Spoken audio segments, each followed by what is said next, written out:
अब हम देखेंगे 2.6 का थर्ड एग्जाम्पल। 2.6 के थर्ड एग्जाम्पल में हमको एक्टिविटी जैसा दिया है, तो देखते हैं क्या है। In the orange garden of mister Madhusudan there are 150 orange trees.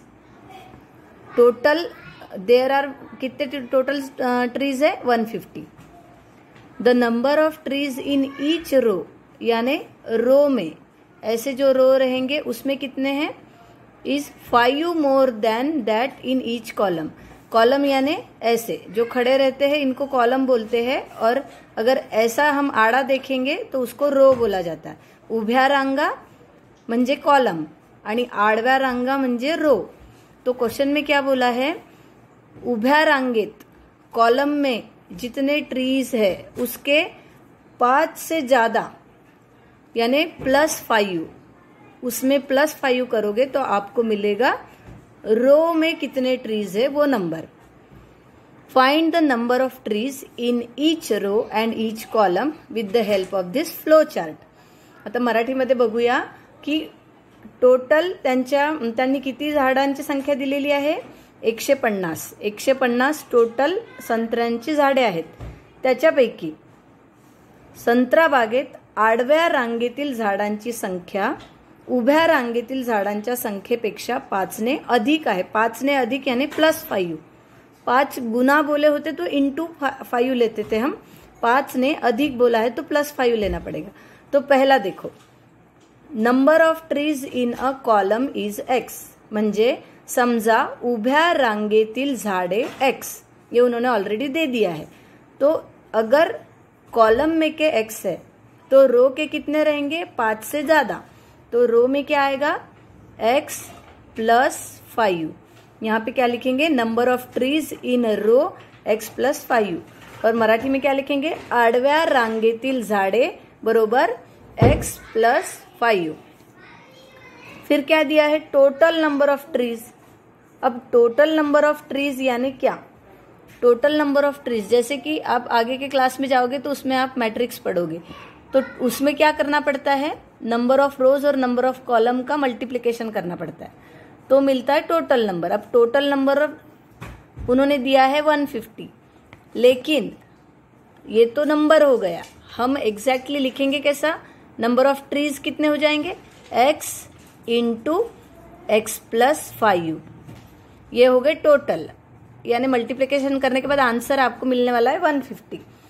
ठीक है, तो अब हम ये वाला चार्ट देखेंगे। इसके बाद ये फ्रेम क्वाड्रेटिक इक्वेशन, तो ये ऐसा दिया है x × x + 5 = 150। तो इसका इस कंडीशन का आप क्वाड्रेटिक इक्वेशन बनाओ। क्वाड्रेटिक इक्वेशन बनाने के बाद x की वैल्यू फाइंड करो, फिर उसके बाद number of trees in column, x की वैल्यू अगर जो ये मिली है तो y की क्या रहेगी, तो रो में कितने रहेंगे ऐसे बताना है। तो आप आंसर लिखते वक्त क्या करोगे? पहले लिखोगे, ऐसा ट्री नहीं बनाना है, आंसर में आप डायरेक्ट लिखोगे number of trees in a column is x, therefore number of trees in row is = x + 5। मराठीमध्ये लिहायचं, समजा उभ्या रांगेतील झाडे x, उसके नीचे लिखेंगे आडव्या रांगेतील झाडे x + 5, उसके नीचे लिखेंगे total number of trees x × x + 5, और नंबर भी उन्होंने दिया है 150 इसलिए 150, आणि मराठीत लिहायचं एकूण झाडे बरोबर x × x + 5 = 150। अब यहां से हम इसको क्वाड्रेटिक इक्वेशन बना के सॉल्व करेंगे। तर कंडीशन दिलेली होती एकूण झाडे 150, और जो हमने लिए कॉलम और रो उनका मल्टीप्लिकेशन करेंगे तो हमको 150 मिलेगा। तो हमने लिया x × x + 5, number of trees in a column, number of trees in a row. उभ्या रांगेतील झाडे x आहे आणि आडव्या रांगेतील झाडे x + 5 आहे, या दोघांचा गुणाकार कराल तर टोटल झाडे मिळतील। तो इसको सॉल्व किया हमने, x × x यानी x² प्लस x × 5 यानी 5x = 150। 150 को इधर शिफ्ट किए, x² + 5x - 150 = 0। अवयव पद्धतीने आपण याचे अवयव फाइंड करूया। फैक्टराइजेशन मेथड से सॉल्व करेंगे। फैक्टराइजेशन मेथड से हमने देखा कि 150 के 2 फैक्टर्स मिले हमको, 15 × 10 जो आंसर देते हैं 150, और 15 में से 10 माइनस होने के बाद आता है 5। तो हमने ये लिख दिया ऐसे फैक्टर्स, तो दो की पेयर बनाए। तो x into x plus 15 minus 10 common निकलेगा, फिर x plus 15 is equal to 0। फिर ये एक कॉमन निकलेगा, x प्लस 15, दूसरा आएगा x minus 10 is equal to 0। So x plus 15 is equal to 0, so x is equal to minus 15 and x minus 10 is equal to 0, so x is equal to 10। Negative sign, negative number is not acceptable, इसलिए हम लेंगे x is equal to 10। तर आपण x बरोबर 10 घेऊया। तो फिर उसके बाद क्या हो जाएगा, x इज इक्वल टू 10 ले लिए, तो x तो हमने लिया था number of trees in a column, तो कॉलम में कितने ट्रीज हो गए 10, और number of trees in a row x plus 5 था, तो 10 प्लस 5 यानी हो गया 15। सो लास्ट आंसर में लिखेंगे therefore number of trees in a column, number of trees in a column कितना आएगा x, x था तो वो हो गया 10, और number of trees in a रो वो इससे 5 से ज्यादा थे, यानी x प्लस 5 था, तो आंसर आएगा 10 प्लस 5 यानी 15। अब देख सकते हैं इन दोनों का मल्टीप्लीकेशन करने के बाद 150 आता है। सो मराठी में क्या लिखेंगे लास्ट आंसर, देयरफॉर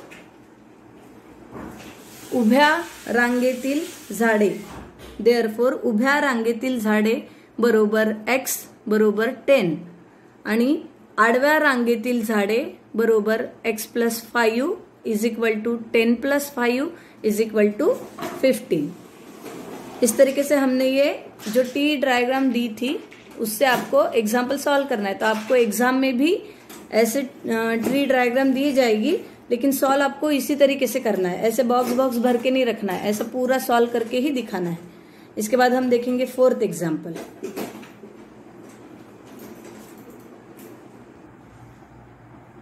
अब हम देखेंगे 4th example. Vivek is older than Kishor by 5 years। Older यानी बड़ा, यानी विवेक ये किशोर से 5 साल बड़ा है। The sum of the reciprocal of their ages is 1/6। अब रेसिप्रोकल यानी क्या, हमको 1/, में लेना पड़ता है, जो भी नंबर होगा उसको 1/, में करना पड़ता है, उल्टा करना है, तो रेसिप्रोकल मिलता है। तो फाइंड देयर प्रेझेंटेज, इनकी प्रेझेंटेज फाइंड करनी। मराठीमध्ये बघूया, विवेक हा किशोरपेक्षा 5 वर्षांनी मोठा आहे, तर त्यांच्या वयांच्या गुणाकारांच्या व्यस्तांची बेरीज, व्यस्त म्हणजे रेसिप्रोकल यानी उल्टा करना है, वो मिलेगी 1/6। तो उनकी प्रेजेंट एज क्या है, तर त्यांचे आजचे वय काय आहे आपल्याला ते काढायचं आहे। तो हम क्या करेंगे, विवेक ये किशोर से 5 साल बड़ा है, तो हम किशोर की एज लेंगे x ईयर्स, तो विवेक की एज क्या हो जाएंगी 5 साल बड़ा यानी x प्लस 5 ईयर्स। तो अब हम देखते हैं एक्सप्लेनेशन।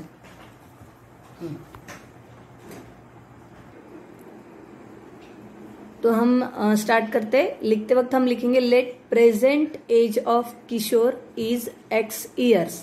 मराठीमध्ये लिहायचं किशोरचे आजचे वय बरोबर x वर्ष। फिर विवेक उससे 5 साल से बड़ा है, इसलिए Vivek's age is x plus 5 year. मराठीमध्ये लिहायचं विवेकचे वय बरोबर x प्लस 5 वर्ष according to the given condition, दिलेल्या अटीनुसार। सो इनकी जो ये एज है x और x प्लस 5, इनका रेसिप्रोकल, रेसिप्रोकल म्हणजे मराठीमध्ये व्यस्त, व्यस्त यानी क्या करना है, सीधा उसको उल्टा करना है। तो x लिए तो x का उल्टा क्या हो गया 1/x, और x प्लस 5 लिए तो x प्लस 5 का उल्टा क्या होगा 1/x प्लस 5।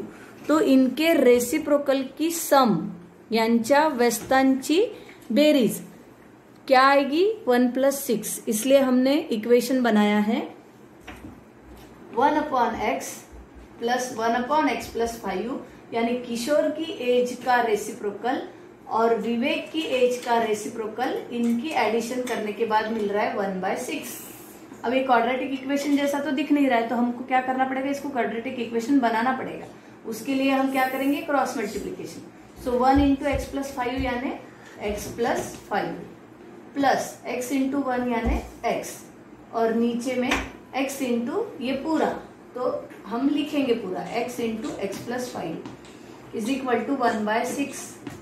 अब यहाँ x प्लस एक्स हो जाता है 2x प्लस 5। नीचे में भी सॉल्व करते हैं हम, x इंटू एक्स यानी x square plus x into 5 यानी 5x इज इक्वल टू 1/6। अब फिर से यहाँ पे क्रॉस मल्टीप्लीकेशन करना पड़ेगा।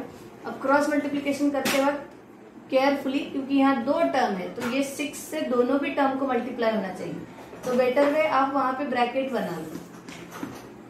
सो 6 इंटू का साइन लिखो नहीं लिखो सेम है क्योंकि ब्रैकेट है। 6 into 2x plus 5 is equal to, अब 1 इंटू ये है तो यही आने वाला है एक्स स्क्वायर प्लस 5x। इसको सॉल्व करते हैं। 6 2 जा साइन दूने 12 12x प्लस 6 पंचे 30 6 5 से 30 is equal to x square plus 5x। अब इसको थोड़ा हम शिफ्टिंग करके क्वाड्रेटिक इक्वेशन के फॉर्म में लाएंगे।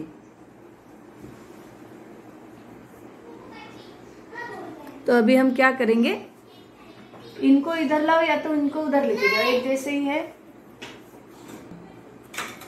तो अभी हमने क्या किया, 12x और 30 को शिफ्ट किया एक्स स्क्वायर प्लस 5x की साइड में, तो एक्स स्क्वायर प्लस 5x लिख दिया। 12x शिफ्ट होने के बाद माइनस 12x हो गया, प्लस 30 शिफ्ट होने के बाद माइनस 30 इज इक्वल टू 0। अब ये इज इक्वल टू 0 तो कुछ नहीं बचा तो 0। अब ये दोनों के साथ x है तो इसको सॉल्व करेंगे, प्लस माइनस माइनस होता है, सो माइनस 7x। 12 में से 5 गए तो 7 बचता है, 12 का साइन माइनस है तो minus 7 minus 30 is equal to 0। ये आ गया हमारा क्वाड्रेटिक इक्वेशन। इसको हम सॉल्व करेंगे फॅक्टरायझेशन मेथड से। अवयव पद्धतीने आपण याचे अवयव फाइंड करूया। तो फिर से 30 साइड में लेंगे। 30 के दो फैक्टर्स, 10 3 जा 30 होता है और 10 में से 3 गए तो 7 बचता है, और ये साइन बड़े नंबर को देना है। So minus 10x plus 3x minus 30 is equal to 0। ये साइन लेते वक्त केयरफुली, बहुत मिस्टेक हो रही है, दोनों भी माइनस साइन लिए तो इसका आंसर माइनस 13 हो जाएगा। हमको 7 चाहिए इसलिए माइनस 7 चाहिए तो इसलिए 10 को माइनस दिए प्लस 3। अब दो दो की पेयर बनाएंगे ऐसे, यहाँ से x कॉमन आएगा सो x माइनस 10, यहाँ से प्लस 3 कॉमन आएगा तो x माइनस 10 ही बचेगा is equal to 0। So x minus 10 second bracket में आएगा x plus 3 is equal to 0। x minus 10 is equal to 0 and x plus 3 is equal to 0। So x is equal to 10 and x is equal to minus 3. So negative sign, negative number is not acceptable. तो हम क्या लेने वाले हैं, x is equal to 10। क्यों, क्योंकि as negative नहीं रहती और वैसे भी हम निगेटिव नंबर कंसिडर नहीं करेंगे।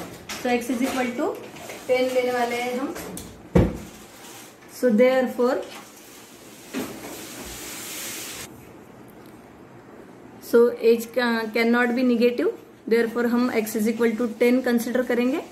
तो हमको विवेक और किशोर की प्रेजेंट एज निकालनी थी, तो हमने किशोर की एज ली थी x, इसलिए Kishore present age is equal to x is equal to 10 years and Vivek's present age is equal to x plus 5 is equal to 15 years.